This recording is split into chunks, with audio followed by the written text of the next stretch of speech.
Yeah, if you're commenting after the fact, watching this later on whatever platform you're watching this on, let me know your thoughts. But Snopes came out and said the head of Pfizer research said that the COVID-19 vaccine developed by the pharmaceutical company is female sterilization. Now, they, of course, ruled this false. But it's not false in terms of someone that worked for Pfizer didn't say it.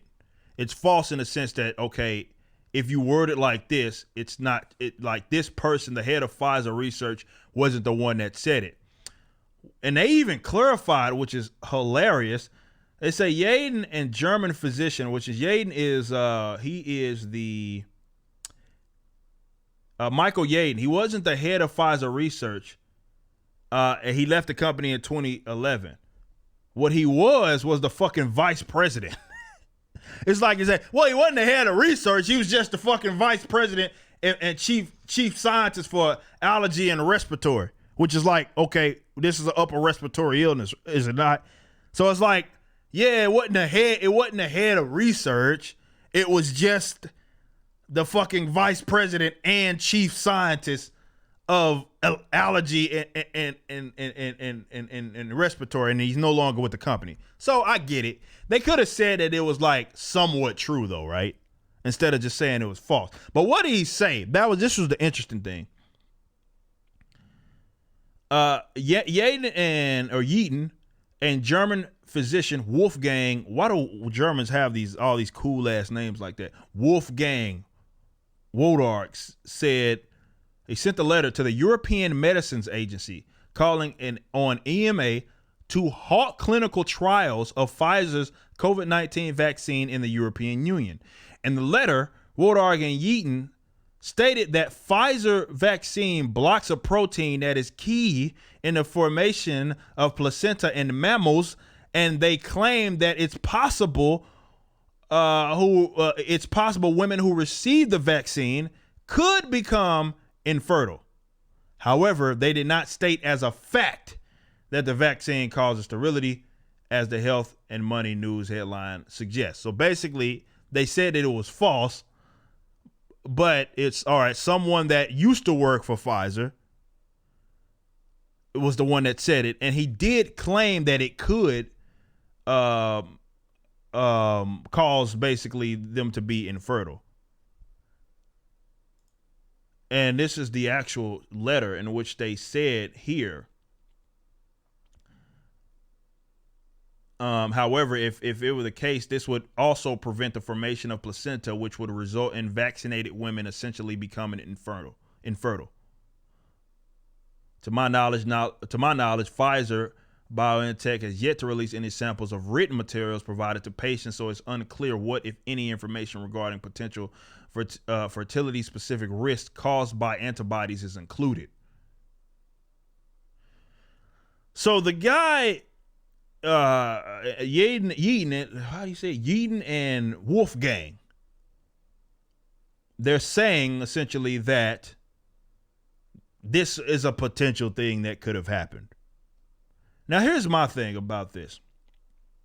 I just wanted to put that information out there, and I wanted you guys to let me know your thoughts on that. I'm not one to say that if it will cause you to be infertile, but the fact that if it's even a potential, you probably should stay away from it.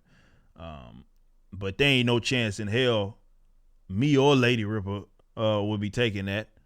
But here's the thing that I want to say about this. Isn't it interesting how so many fools will sit here and lecture you about the quote unquote long-term effects of COVID-19, in which they say that, well, sure, because they had to move the goalposts, right?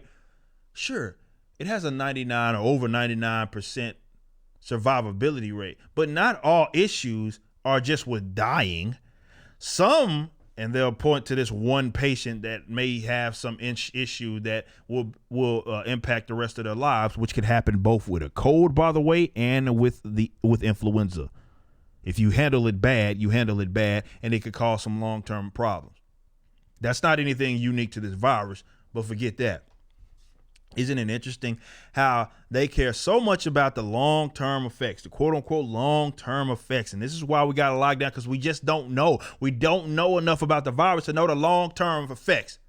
And then these motherfuckers will sit here and turn around and say, well, you should inject some shit. They just found out about the virus, right? So you should inject some shit into this coronavirus, or, inject some shit into you. There's a vaccine for the supposed coronavirus that just came out. They just found out about. And because there's been no trials that are long-standing anyway, they haven't even tested the quote-unquote long-term effects. They may manifest itself. Ain't it something that they don't care about the long-term effects of the potential taking of a vaccine, but they care about the long-term effects of you catching this virus, which again is just something that seems to only be happening to a select portion of the population, of the people that actually get it. Most folks that get it recover and they're fucking fine. So ain't that something that they care about one way, about the long-term effects? But hey, bunch of pharmaceutical companies or whatever, they said that this vaccine that they just came out with is a success. It works, has a 95% effective rate with a 99% survival rate of a virus, whatever that means. 90 to 95% effective. So inject this shit into you. And then nobody questions the long-term effects. Amazing. Goes to show that these guys just say things to get you to shut the hell up. And this is what I wish a lot of you guys realize. A lot of this ain't even about the virus. Some of it is. A lot of it is. But they say things to get you to shut up. You want to be against the lockdowns. You advocate against the lockdowns. You advocate against shutting down entire countries, regions, geographical areas for the sake of this virus, which is deadly to certain people, but for most people, it ain't even deadly. The vast majority of people, it ain't even deadly. Well, you are a bad person. You're a bad human being, and you want people to be sick and deal with problems for the rest of their lives. Instead, what we should do is inject you with this vaccine that they just found out about, which, again, they have not ran this over the course of a long period of time to see if it's safe or if it'll manifest itself into other long-term problems. You can inject that into you.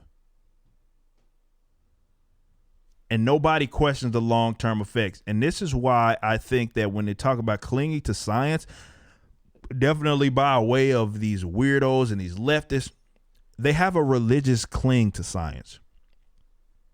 It's almost cult-like, where they act like there's the trademark, the science. Everybody agrees on the science, and the science is right all the time. And if you question it, then you're anti-science. Sure, there's this virus that they just found out about. They come out with a vaccine in less than a year, and they want to pump it into your body. But if you're against that, then you're anti-vax, is what they say. This is why I don't even think, in my honest opinion, I would advise you to call these people what they are, jackasses. Ain't no sense in getting into arguments with these fools about that, you know what I'm saying? Like, because they gonna sit up there and deem you as the worst possible person because you are remotely skeptical of this virus, or rather the government's response to the virus, and or more specifically in this case, more responsive to, or skeptical rather, of a vaccine that they just came out with for a virus that they just discovered. And we question that, and they call us anti-vax. Okay, whatever. I'll be that for the sake of your I guess if it makes you feel better, whatever. I'm not taking that shit. If you want to take it, she'll be your right to take it. It's your business. I'm not taking it. Period. And you can call me whatever you want. Doesn't matter. Don't care. Not taking that shit.